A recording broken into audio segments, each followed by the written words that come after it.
Assalamualaikum warahmatullahi wabarakatuh. Halo, apa kabar para pecinta sinetron Cinta di Ujung Sajadah? Jumpa lagi bersama dengan Mimin ya. Seperti biasa, Mimin akan membagikan informasi-informasi terbaru mengenai dari alur cerita sinetron Cinta di Ujung Sajadah, yang tentunya semakin hari semakin seru, semakin greget, dan membuat kita semua penasaran.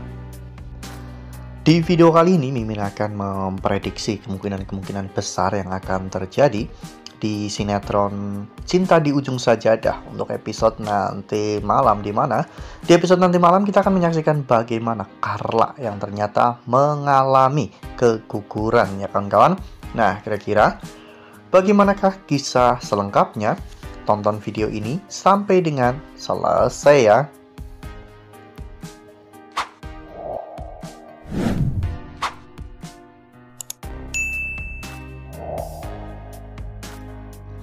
Ya, seperti yang telah kita ketahui bahwa di episode sebelumnya hampir satu episode itu membahas tentang Rindu yang ternyata harus mendapatkan perawatan yang intensif di ruang operasi ya kawan-kawan, setelah ditemukan adanya permasalahan di area kepala saat Rindu terbentur kursi di pesantren ya kawan-kawan.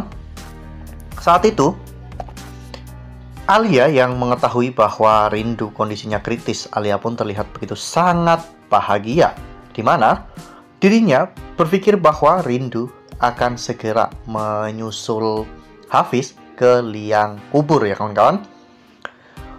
Alia pun sampai merayakan semua ini. Alia membuat pesta kecil-kecilan di rumahnya. Namun pada saat itu Carla mengingatkan Alia ya kawan-kawan bahwa meskipun Rindu kritis itu bukan berarti jika Rindu akan mati, karena saat ini Rindu masih hidup. Perkataan Carla membuat Alia pun menjadi panik ya kawan-kawan, sehingga Alia akhirnya melakukan sebuah tindakan yang sangat membahayakan. Alia masuk ke ruang rawat Rindu dan mencopot selang oksigen Rindu. Ya, untung saja saat itu Adi dengan cekatan ya kawan-kawan memanggil dokter, sehingga akhirnya dokter pun segera datang untuk memeriksa Rindu, dan akhirnya Rindu pun baik-baik saja ya kawan-kawan. Saat itu Ayu bahkan sampai tidur di samping Rindu karena Ayu benar-benar merasa sangat nyaman berada di samping Rindu. Ayu selalu berdoa agar Rindu bisa kembali pulih. Di pagi harinya, Rindu ternyata siuman ya kawan-kawan. Rindu membuka matanya, dan betapa terharunya Rindu melihat bahwa Ayu ternyata dari tadi malam itu tidur di pelukannya ya kawan-kawan. Ini adalah momen yang sangat langka, yang tentunya sangat Rindu nikmati. Sementara itu di sisi lain, Denny yang mengetahui bahwa ini semua adalah perbuatan Pak Yanto, Denny pun berusaha untuk menghabisi Pak Yanto. Namun untung saja saat itu Adi datang ya kawan-kawan, sehingga Denny pun akhirnya memutuskan untuk kabur. Di sana Adi meminta imbalan atas jasanya itu.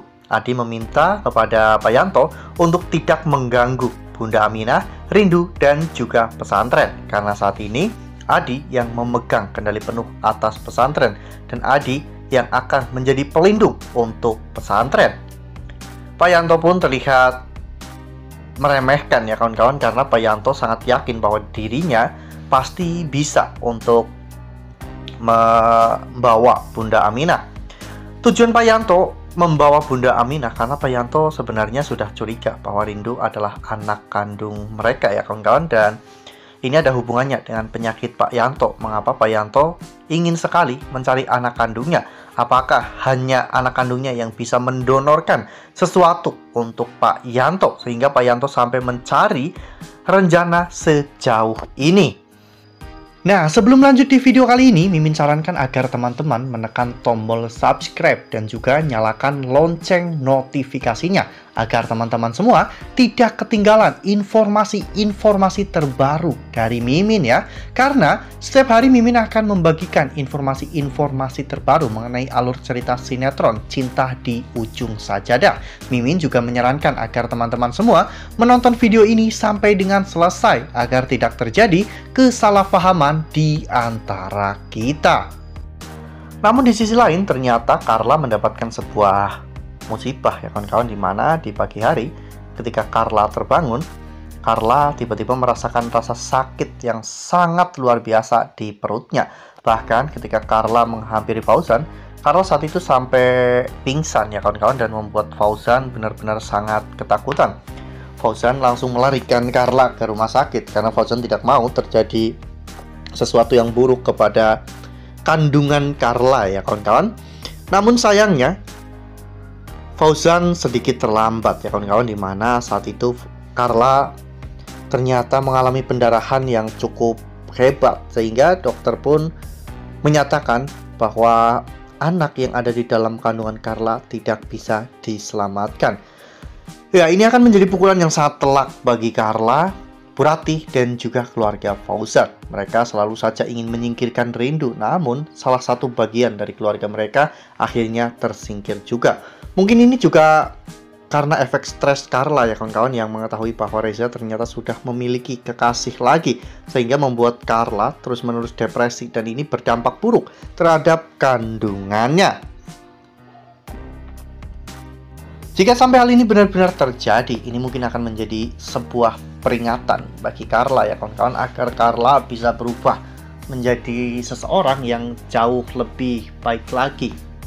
Karena memang apa yang Carla lakukan selama ini itu sudah sangat keterlaluan ya kawan-kawan, dimana Carla selalu berusaha untuk mencelakai Rindu, bahkan ketika Rindu sudah tidak berdaya. Semoga saja nantinya ada hikmah di balik semua musibah yang Carla terima ya kawan-kawan, agar Carla bisa kembali sadar dan bisa melihat semuanya dengan benar.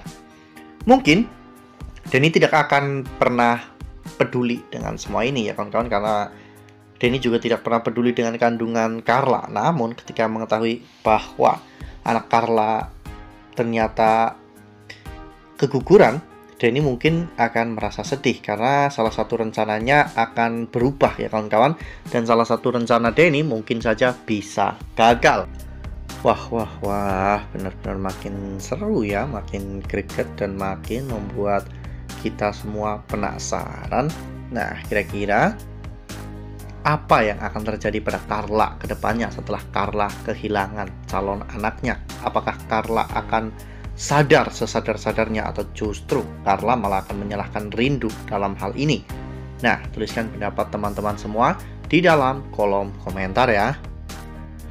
Nah, Mimin rasa cukup sampai di sini. Mimin membagikan informasi-informasi seputar dari alur cerita sinetron Cinta di Ujung Sajadah. Terima kasih untuk teman-teman semua yang sudah menonton video ini sampai dengan selesai ya. Ambil sisi positifnya dan tinggalkan sisi negatifnya, karena cerita ini hanyalah fiktif belaka. Wassalamualaikum warahmatullahi wabarakatuh.